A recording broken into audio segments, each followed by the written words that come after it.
I think yes. I think that Satoshi is a government agent. If you look at how Tor came about, so Tor, like the The Onion bro, network. you talking about the browser? Hmm. Cool. So the military wanted a way to be able to send messages to other people over the internet that couldn't be snooped.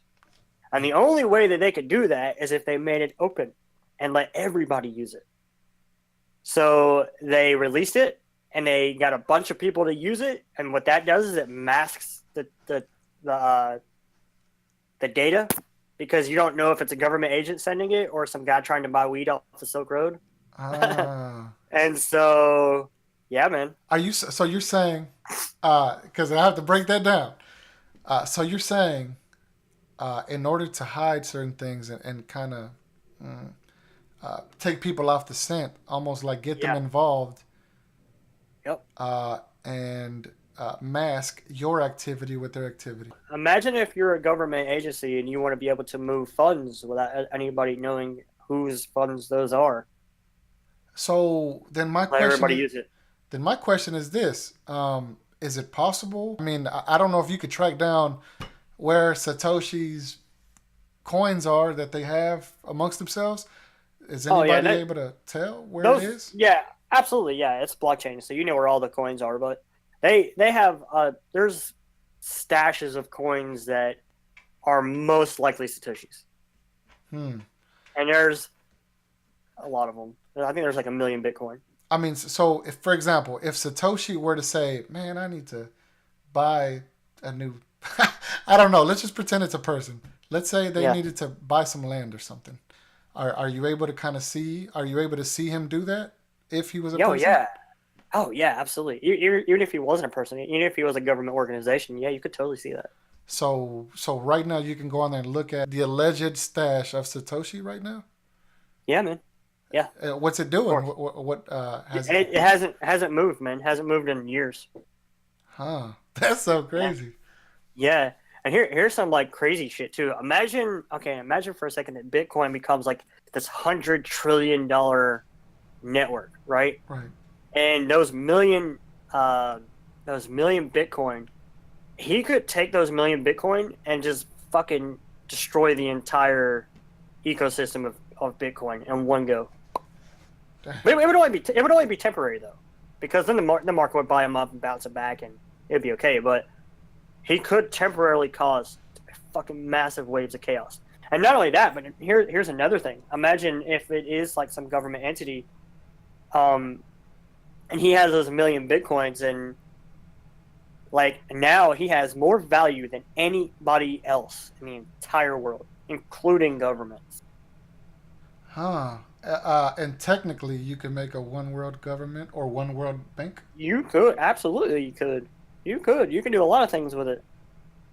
Fuck. I mean, dude, yeah. I mean, I mean, there's a lot of things that Satoshi could be.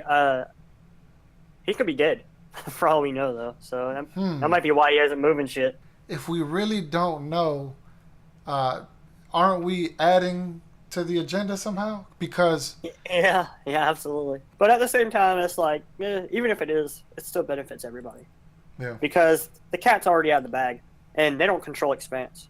They yeah. don't control Litecoin. I think the powers that be went and cherry picked the smartest of the crypto revolution Mm-hmm.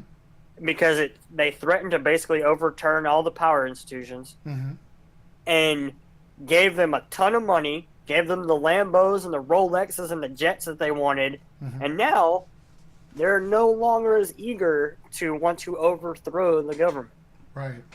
I've seen him on the forums and stuff. I lurked around the Bitcoin talk, and I watched him interact with others, and it was kind of like, you know, this was our dear leader, right? And um, he just kind of disappeared. I was so new to it that I just really lurked most of the time back then. I didn't get a chance to really communicate with him. But I actually think Luke Jr. is the guy who first gave me my first Bitcoin. He actually gave it to me. I remember going to like Bitcoin over the counter on IRC, and I was like, what is Bitcoin? He was like, you really have no idea. I was like, nah, bro. And he got me to download the software, and he sent me, I think, like 3 Bitcoins. Whenever he sent me that money, I was like, oh, fuck, that was dope. Like, this is this is programmable money, and you just send it to me, and it just blew my whole existence away. And from that day forward, I just really like focused. Like every day, I'd wake up and I'd go read through the code base, and I would just lurk and lurk and lurk and lurk, and just really, I didn't feel confident enough in myself to really contribute back then. And then I kind of lurked for a couple of years, and then in 2013 is when I decided, you know what, fuck it, I feel like I know enough that I could start my own cryptocurrency, and that's when I started Franco. I feel like he didn't want to be the central point of failure for the project. He didn't want to be the benevolent dictator, and that's kind of how they treated him back then. And I feel like people did question him and shit all the time. Nobody was just everybody wasn't just yes men, but there were a few. And I mean, if you look at like Ethereum now, and you have Vitalik in that position, he is the benevolent dictator, and what Vitalik says would influence directly what happened to Ethereum.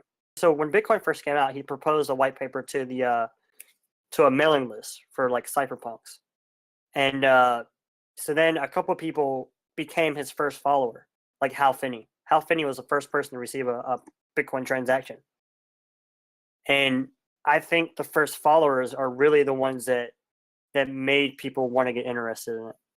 Because before Bitcoin, people, were already saying, yeah, cryptocurrency was already an idea, but just nobody could do it. Nobody could figure it out the way that Satoshi did. Proof of stake coins that are 100% proof of stake that never have proof of work. The only reason they have value is because people give it value. Because it doesn't cost anything to create it, whereas Bitcoin does. Yet it costs something to mine it. People they had these bits or Bitcoins that they back then it was called generating. It wasn't even called mining.